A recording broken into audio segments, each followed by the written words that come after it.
Vamos a la palabra. Juan capítulo 8, este tremendo versículo, hermanos amados, que para mí fue tan revelador y me impactó tanto que cuando nosotros abrimos la misión acá en Zapallar, en la otra casa que estábamos, teníamos una chimenea en la sala donde hacíamos los cultos, y arriba de la chimenea había un espejo muy grande. No sé si se acuerdan, hermana Isabel, hermana Carmen, ¿se acuerdan de ese espejo precioso? Y arriba del espejo tuve que poner este versículo, porque para mí este versículo me lo resume. Capítulo 8, versículo 31 al 32. Es tan simple, tan básico, pero lo dice todo. ¿Lo encontraron? Amén. Leámoslo juntos, hermanos amados. Versículo 31. Dijo entonces Jesús a los judíos que habían creído en él: si vosotros permaneciereis en mi palabra, seréis verdaderamente mis discípulos y conoceréis la verdad, y la verdad os hará libres. Oremos, amados. Bendito y glorioso Padre, que estás en los cielos, te damos gracias por tu Hijo Jesucristo, que vino y dijo estas palabras. Bendito Señor, tú nos declaraste esta profunda verdad, en la cual hay una riqueza que es inmensurable, inefable, inexplicable. Si nosotros pudiésemos verdaderamente llegar a entender lo que tú estabas tratando de comunicarnos o nos comunicas ahora a través de tu Espíritu, entonces nos cambiaríamos muchas cosas en nuestra vida.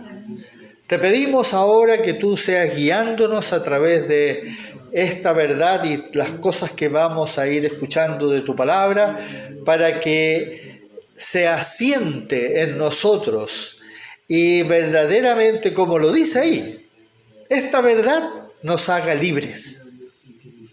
Y nos haga libres no para ser felices, sino que nos haga libres para adorarte en espíritu y en verdad. En Cristo Jesús oramos. Amén. Hermanos amados, los dos últimos domingos, si ustedes se recuerdan, no sé los que si escucharon el sermón que subí, hemos revisado lo que nuestro Señor Jesucristo nos dejó escrito acá en su palabra, pero específicamente en la carta de amor. ¿Ustedes se acuerdan que la carta de amor que escribió nuestro Señor Jesucristo es la primera carta de Juan? En esa carta él entonces nos habla de los nacidos de Dios. Y vimos los 4 versículos que están en capítulo 2, 3 y 4 de esa carta, donde explica quiénes son los nacidos de Dios. Hoy nos vamos a volver a otra afirmación absoluta que nuestro amado y glorioso Señor y Dios nos dice aquí y manda en su palabra. No solo lo dice, sino que nos manda. Es un mandamiento, no solamente que es un mandamiento implícito. Si se fijaron, Jesús les estaba hablando ¿a quién? Pero específicamente ¿a qué judíos? Los que habían creído en él. No le estaba hablando a la muchedumbre. No, le estaba hablando específicamente a los que habían creído en él. ¿Quiénes somos nosotros? Los que hemos creído en él. ¿A quién nos va a hablar? Nos va a hablar a nosotros. Por lo tanto, estas palabras, esta verdad es tan válida para nosotros hoy como lo fue para los que escucharon entonces. Pongamos atención a lo central de esta afirmación que hizo nuestro Señor y nuestro buen pastor. ¿Cuál es lo central?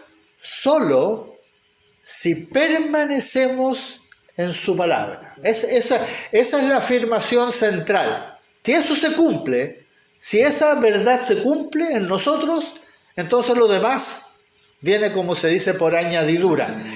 Es una consecuencia. Es como que si yo me tiro al agua, ¿cuál es la consecuencia? Me voy a mojar. Es inevitable. Es una consecuencia. No es una promesa. No es que si tú haces esto, vas a recibir esto. No, es si tú haces esto, eres verdaderamente mi discípulo. Parece fácil de entender y sé que todos lo comprenden. Sin embargo, no lo vuelvo a presentar para que lo entiendan ustedes, sino para que lo pongan por obra, lo hagan. Ustedes recuerdan que en Santiago, inmediatamente en el capítulo 1, se nos da una enseñanza sumamente importante y esa enseñanza va a culminar con el versículo 25. Santiago capítulo 1, versículo 25. Ahí está la culminación de la enseñanza. ¿Y cuál es la culminación? Dice más: el que mira atentamente en la perfecta ley, la ley de la libertad, y persevera en ella. ¿Cómo? No siendo oidor olvidadizo, sino hacedor de la obra. Ese es el que persevera ¿en qué? En los mandamientos del Señor, en la perfecta ley. El que es hacedor de la obra. Entonces, ¿a qué me refiero con hacedor? El que permanece. ¿Cuál es el mandamiento que nos da el Señor en esos capítulos, en esos versículos 31 y 32? Permanece en mi palabra, en mí. Aquí nuestro Señor Jesucristo nos da un mandamiento que se presenta en forma de consejo. Se presenta en forma de consejo en el versículo 25 de Santiago, que incluye 4 aristas, 4 cosas importantes para que se cumpla su voluntad. Pongan atención. ¿Cuáles son? Mira atentamente, persevera en ella, no oidor olvidadizo, hacedor de la obra. Hay 4 cosas que son importantes que no las vamos a desarrollar. Pero ¿cuál es el resultado? ¿Cuál es la consecuencia? ¿Qué pasa si yo miro atentamente, persevero en los mandamientos, no soy un oidor olvidadizo, sino que guardo los mandamientos? ¿Cuál es? Miren lo que dice al final. Este será bienaventurado en lo que hace. Esa palabra bienaventurados, hermanos, uno a veces lo toma como va a tener suerte. No. Bienaventurado es dichoso. Va a tener gozo, va a tener paz. Las 2 cosas que el Señor prometió. ¿Se acuerdan? Mi paz os doy. ¿Ya? Y para que mi gozo esté en vosotros y vuestro gozo sea cumplido. Y no estoy hablando de felicidad, no estoy hablando de tener paz, que todo lindo, no, sino que es la paz del Señor, esa paz que yo tengo certeza, esa paz que aunque se venga el mundo abajo y me estén atacando y me estén descuartizando, yo tengo dentro de mí, voy a tener una paz de saber que voy a verle, que voy a estar con Él, que Él está conmigo. Y eso se convierte en ese gozo que tenía Cristo. Pero no es el gozo de felicidad, sino que es el gozo de la certeza. Y eso es lo que el Señor, bienaventurados, lo que lo hace. En Lucas capítulo 11, también el Señor dijo: antes, bienaventurados los que oyen la palabra de Dios y la guardan. Nos está tratando de decir lo que hablábamos antes, que el Señor trata de decirnos que si guardan mis mandamientos, entonces no es que todo les va a ir bien, no. Que ustedes van a ser parte de los vencedores, ustedes van a ser los que van a llegar a la meta, ustedes son los que van a estar conmigo, van a recibir las coronas. Todo eso que el Señor en cierta forma promete que va a suceder, en el fondo no son promesas, sino que son simplemente las consecuencias de lo que va a sucedernos si verdaderamente guardamos. Van a ser gozosos, ustedes no se imaginan lo que les espera, pero háganme caso. Y ahí está nuestra lucha, esa es la buena batalla que hablábamos en delante. Como digo, no es una promesa, es una consecuencia, el resultado de la obediencia a los mandamientos. Esto es, para aquellos discípulos que ponen atención a lo que el Señor Jesucristo les enseña y manda en su palabra. Y eso es como lo declaró enfáticamente el Señor, permaneced en mi palabra. Si vosotros permaneciereis constantemente en mi palabra, seréis verdaderamente mis discípulos. Oímos su palabra y guardamos su palabra que oímos. Eso es lo que el Señor quiere, que verdaderamente la escuchemos y la guardemos.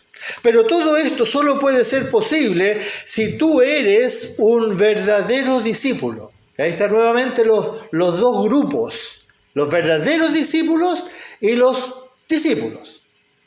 Y el Señor habla, de hecho en el capítulo 6 del Evangelio de Juan, se ven los discípulos. Hasta había muchos discípulos, pero muchos se fueron. Y el Señor incluso a sus propios discípulos se dijo, ¿y ustedes también se quieren ir? Porque había dicho algo muy fuerte. Hay muchos discípulos, pero están los verdaderos discípulos. Por eso Él diferencia a los verdaderos discípulos. Esto nos lleva ahora a otra enseñanza que nos dejó Jesús por medio de su Espíritu, que ser un verdadero discípulo también es ser de la verdad.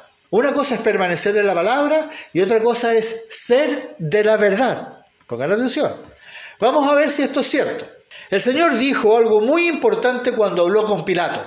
Capítulo 18, 37 de Juan. Yo para esto he nacido, para esto he venido al mundo, escuche bien, para dar testimonio a la verdad. Y ahora escuche lo que dijo al final. Le dijo a Pilato, ahí lo estaba evangelizando a Pilato. Todo aquel que es de la verdad, oye mi voz. Todo aquel que es de la verdad, oye mi voz. Pero oye, como lo leímos en Santiago, y hace. No solamente oye, porque muchos oyen, pero no hacen. Aquí Cristo, el Señor, declara otro requisito vital para ser de la verdad. Y para ser de la verdad se tiene que cumplir lo que afirmó al final. ¿Cuál que es? Oye mi voz. Este es uno de los indicadores que Dios nos da en su palabra para que sepamos si somos de la verdad. Tenemos muy en claro que no se está refiriendo a oír la voz audiblemente, como algunos dicen que escuchan a Dios audiblemente. No se está refiriendo a eso, sino que se está refiriendo a oírle por medio del Espíritu Santo, y eso es en la palabra. Es aquí donde yo voy a oír. Yo leo la palabra concentrado y el Espíritu Santo me está enseñando algunas cosas, no todo. Nadie puede leer la Biblia y el Espíritu le va a enseñar todo. Eso es imposible, hermano, eso no le ha sucedido a nadie, nunca. Nosotros vamos leyendo la palabra, por eso hay que permanecer en la palabra, porque el Espíritu te va a ir enseñando lo que tú puedes recibir. Igual que un niño va aprendiendo en el colegio primero a leer, A, B, C, D. Después ya lee las palabras, después suma, resta, multiplica, después llega a trigonometría, álgebra. Es un progreso, es un proceso. Bueno, el Espíritu Santo va a hacer lo mismo, pero vamos a escuchar la voz del Señor. ¿Dónde? Acá. La pregunta ahora es, ¿qué otro indicador claro se nos da en las Escrituras para saber si somos de la verdad? Por lo que está escrito. Miren lo que dice ese glorioso versículo. Este es uno de los tantos gloriosos versículos. Primera de Juan, capítulo 5. Creo que la hermana Isabel se lo sabe de memoria.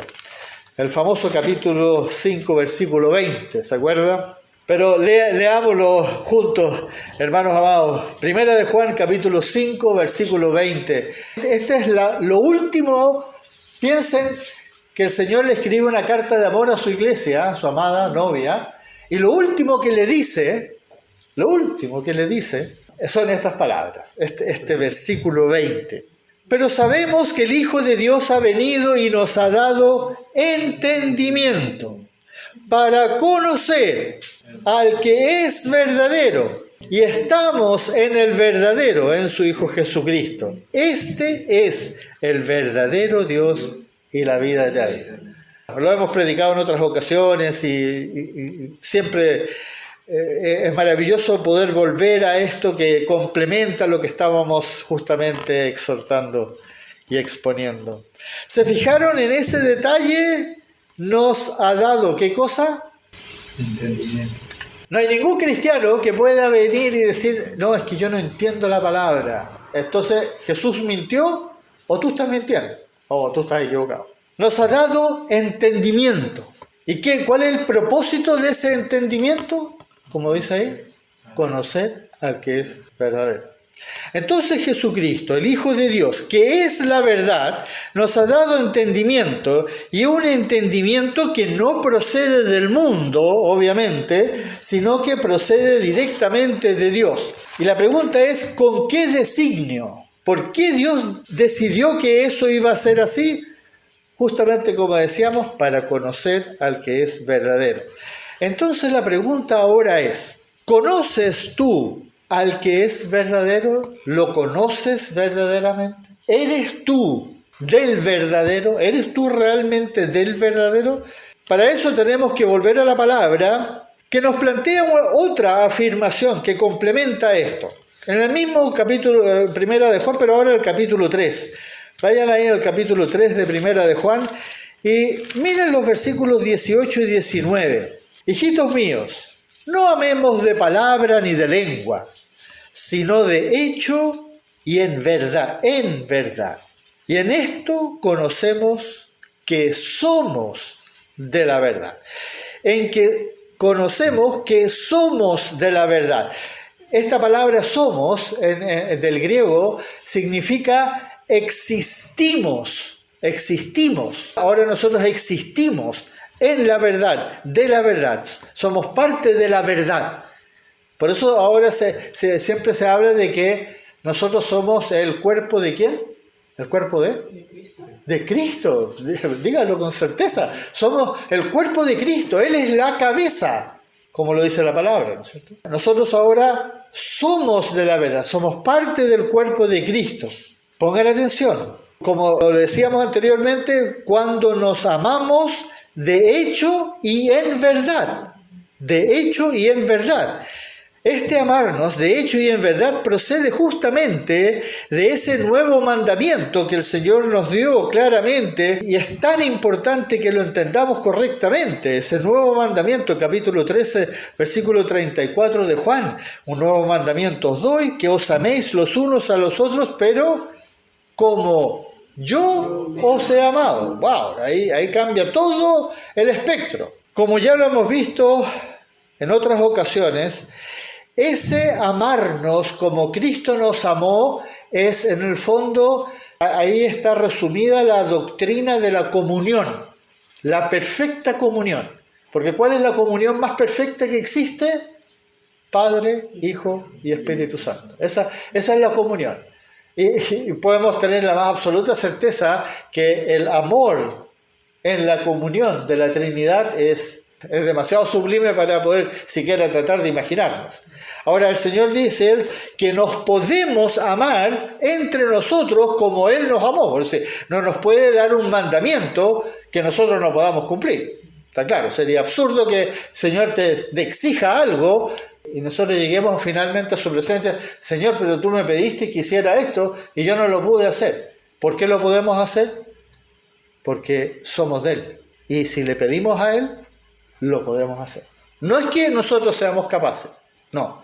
Él lo puede hacer en nosotros. El Espíritu Santo que está ahora morando en nosotros puede hacer que nosotros nos amemos los unos al otro. Si es que nosotros hacemos el esfuerzo, queremos, pedimos, rogamos, dependemos, permanecemos en la palabra, permanecemos en Cristo y Cristo permanece en nosotros. La comunión. Y recuerden que la comunión es como nosotros lo dijimos. Hay tres ejes centrales. Si tomáramos todos los 70 mandamientos que están en el Nuevo Testamento, hay tres ejes. Uno es la santificación, que es el más importante y el más complejo de todo.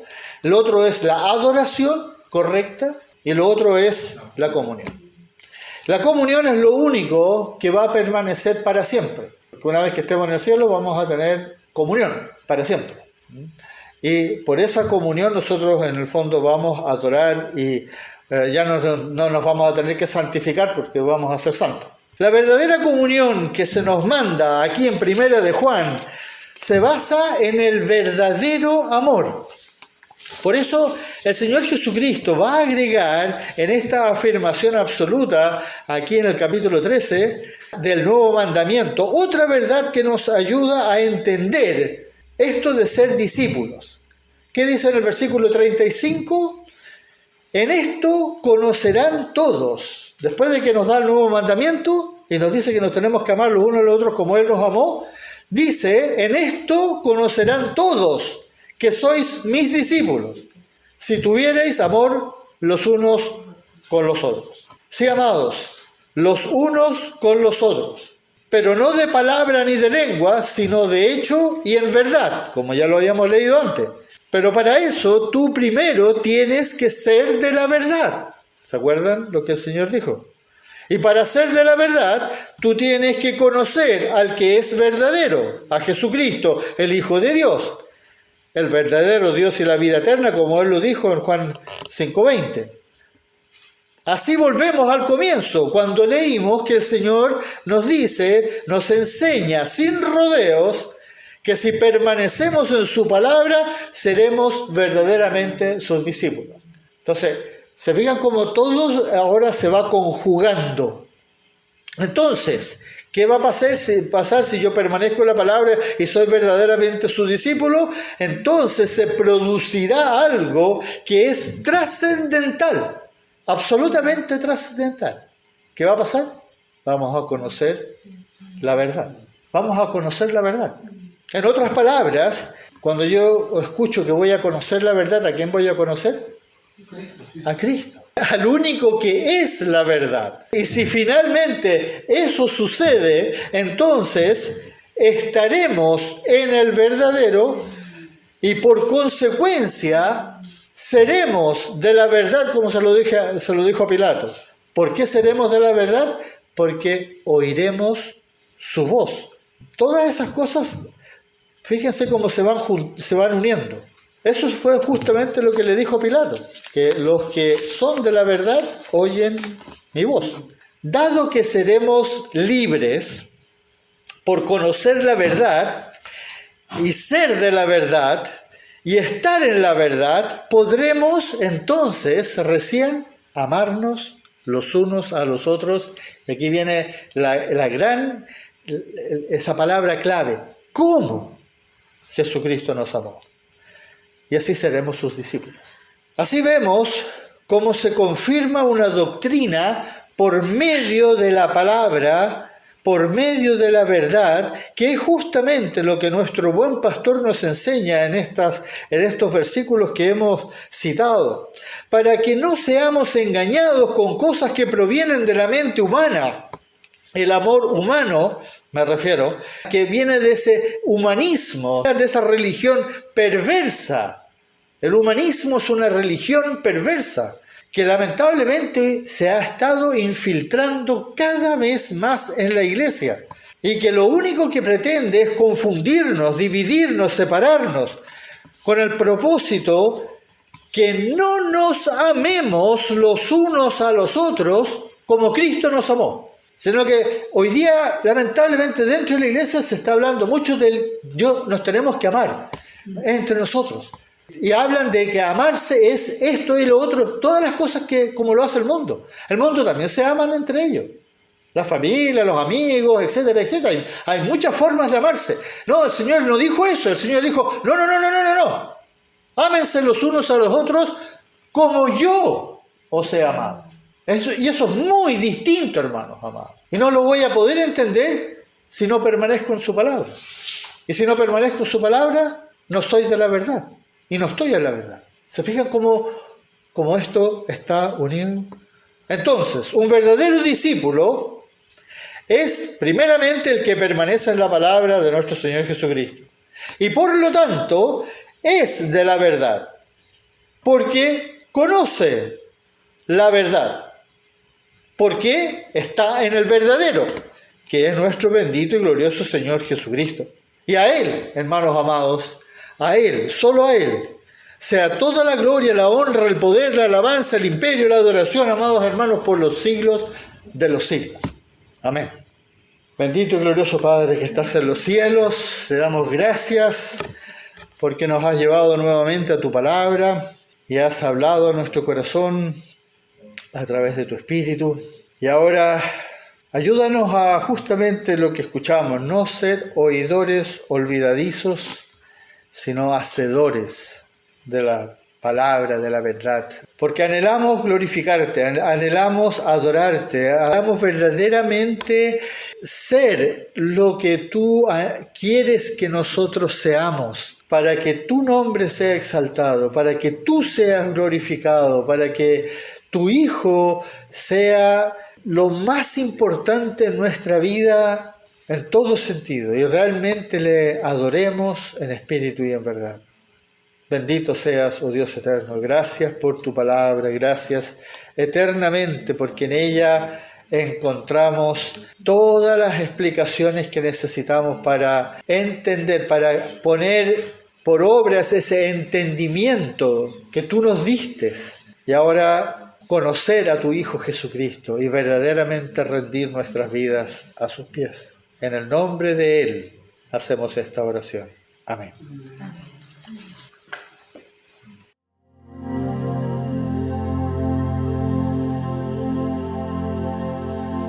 Yo lamento el tiempo que he gastado, los placeres que he probado, sin incluirte a ti.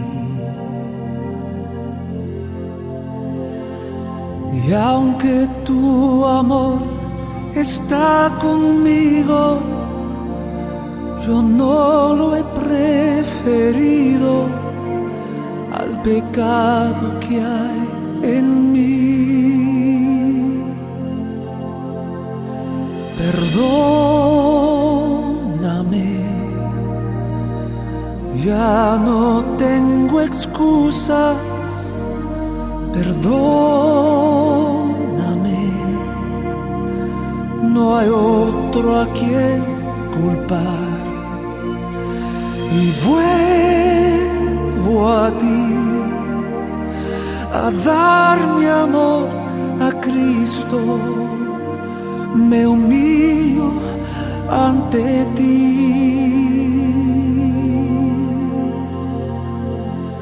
Perdóname.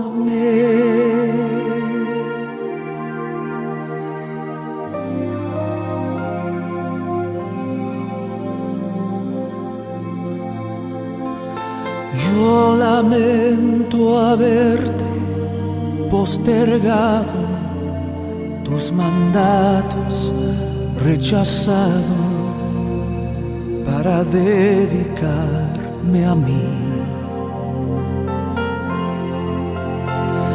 Y necesito que tú me restaures, que mi alma se consagre y así tomar mi cruz. Perdóname, ya no tengo excusas. Perdóname, no hay otro a quien culpar. Y vuelvo a ti, a dar mi amor a Cristo, me humillo ante ti. Y vuelvo a ti, a dar mi amor a Cristo.